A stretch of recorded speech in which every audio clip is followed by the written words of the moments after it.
Hello everyone, welcome to our channel from Kaushalya. Hope you all are doing great.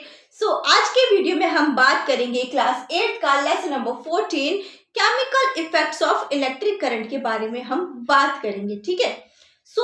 ये topic रहेगा कि जो chemical होता है उसके ऊपर इलेक्ट्रिक करंट का क्या इफेक्ट आता है. इसमें पहले देखेंगे कि कौन से ऐसे केमिकल्स हैं जो इलेक्ट्रिक करंट को अपने में से पास होने देते हैं. ठीक है.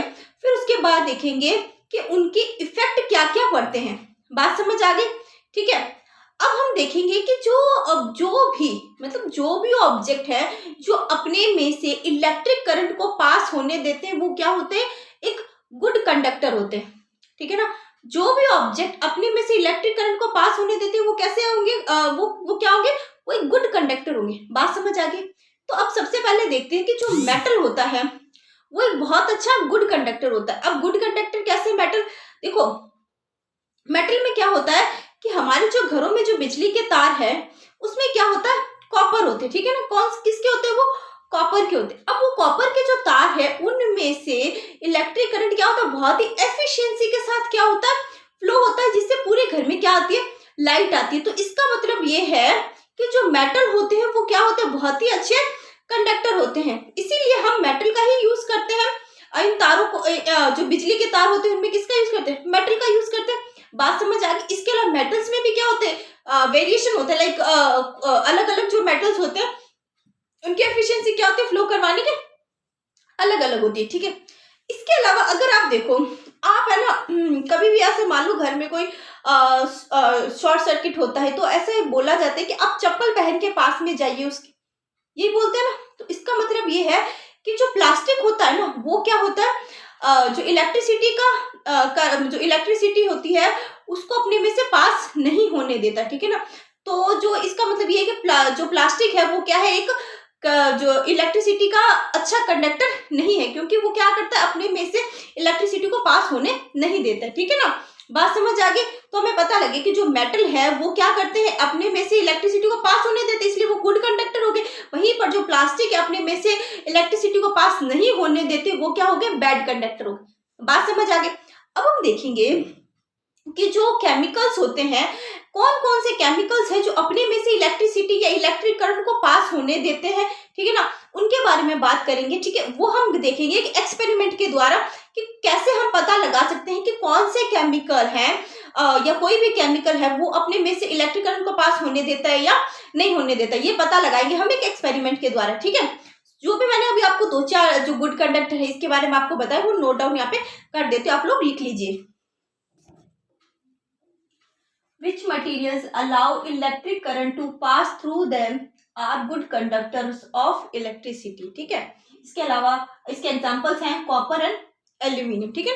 Like metal, whereas materials such as rubber, plastic and wood do not conduct electricity. ठीक है ना. इसके अलावा जो हमने बोला रबर हो गया, प्लास्टिक हो गया या फिर जो वुड है वो क्या करता है, इलेक्ट्रिसिटी कंडक्ट नहीं करता. ठीक है. सो ये क्या हो गया, एक बैड कंडक्टर होगी. बात समझ आ गई. ठीक है. सो अभी हम बात करें कि जो केमिकल्स होते हैं, ठीक है, वो जो केमिकल्स होते हैं ना वो अपने में से उसका पता कैसे लगाएंगे कि कौन से केमिकल्स हैं जो अपने में से इलेक्ट्रिसिटी को पास होने देते हैं और नहीं होने देते. ठीक है ना. उसके लिए हम करेंगे एक experiment. So let's start the experiment. अभी हम देखते हैं कि जो केमिकल्स होते हैं, ठीक है ना, उसका हम पता कैसे लगाएंगे कि क्या वो एक गुड कंडक्टर है या फिर नहीं. इसका मतलब वो अपने से इलेक्ट्रिसिटी को पास होने देते हैं या फिर नहीं. ठीक है. तो हमने क्या बनाया, एक डायग्राम बनाया. डायग्राम बनाया तो हमने यहाँ पे एक क्या लिया है, जार लिया. जार पे हमने क्या लिया, लेमन जूस लिया. क्या लिया, लेमन जूस लिया या फिर विनेगर. ठीक है ना. लेमन जूस या फिर विनेगर हम वहां पे ले सकते हैं. ठीक है. इसके अलावा ये क्या है, तार है. तार से हमने क्या जोड़ा हुआ है, यहाँ पर सेल जोड़ा हुआ है. ये क्या है, सेल है. ठीक है. वहीं पर सेल से क्या जुड़ा हुआ है, बल्ब जुड़ा हुआ है. ठीक है. यहाँ पे क्या जुड़ा हुआ है, ये बल्ब है. क्या है, ठीक है. ये तो सेल हो गया और ये क्या हो गया, बल्ब हो गया. ठीक है ना. जो ये सॉकेट, ये सर्किट है, पूरा सर्किट का जो एक एंड है वो तो किससे जुड़ा हुआ है, सेल से. वहीं पर जो दूसरा एंड है वो किससे जुड़ा हुआ है, बल्ब से जुड़ा हुआ है. ठीक है. और दोनों एंड है कहाँ पर, वास्तविकता में दोनों एंड है कहाँ पर, लेमन जूस के अंदर. बात समझ आ गई, ठीक है। कुछ इस प्रकार से हमने सर्किट बनाया है, ठीक है। हमने इसको सेल से जोड़ा और बल्ब से भी इसको जोड़ा है, ठीक है।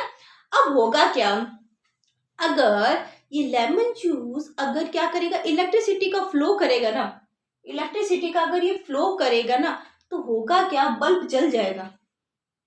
अब बल्ब जलेगा क्यों, क्योंकि देखो बेटा होगा क्या कि अगर लेमन जूस है ना इलेक्ट्रिसिटी का फ्लो करेगा, तो इससे क्या होंगे, ये सर्किट क्या हो जाएगा, कंप्लीट हो जाएगा। जैसे ये सर्किट कंप्लीट होगा ना, वहां पे क्या होने लग जाएगी, करंट का क्या होने लग जाएगा, फ्लो होने। अब जैसे करंट का फ्लो होगा, तो जो इलेक्ट्रिक जो अपरेटस है वो क्या हो जाते हैं, अपने आप से चलने लगते हैं, ठीक है। इलेक्ट्रिक जहाँ पे करंट का फ्लो होता है वो क्या होता है, इलेक्ट्रिक अपरेटस क्या होने लगते हैं, चलने लगते। तो फिर यहाँ पे क्या है, जो ये है ना बल्ब, वो क्या हो जाएगा, जल जाएगा। बात समझ आ गई क्या।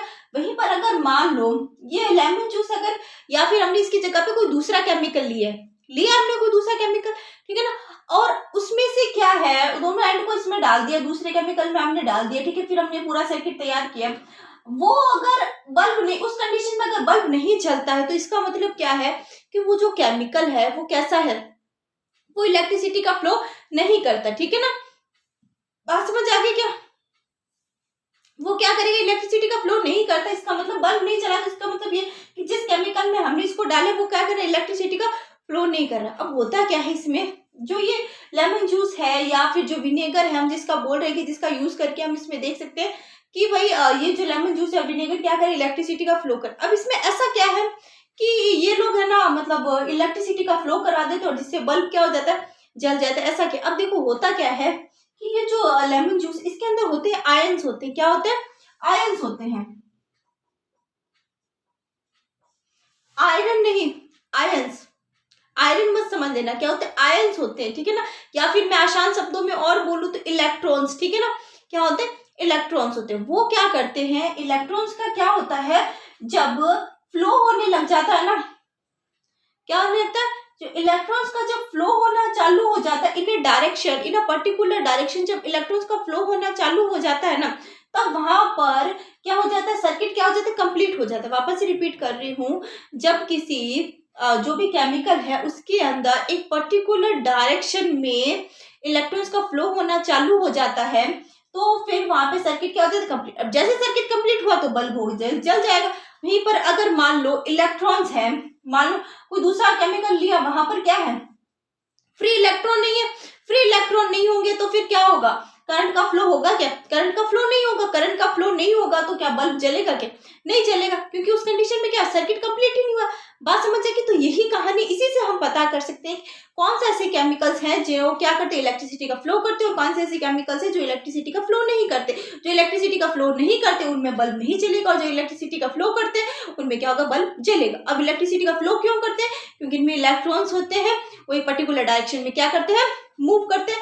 अगर इलेक्ट्रॉन फ्रीली होंगे तब तो वो पर्टिकुलर डायरेक्शन, अगर फ्रीली नहीं होंगे इलेक्ट्रॉन तो फिर वो मूव नहीं करेंगे और इलेक्ट्रिसिटी का फ्लो भी नहीं होगा। बात समझ आएगी आपको ये पे, ठीक है। तो आप इस डायग्राम को बना लीजिए,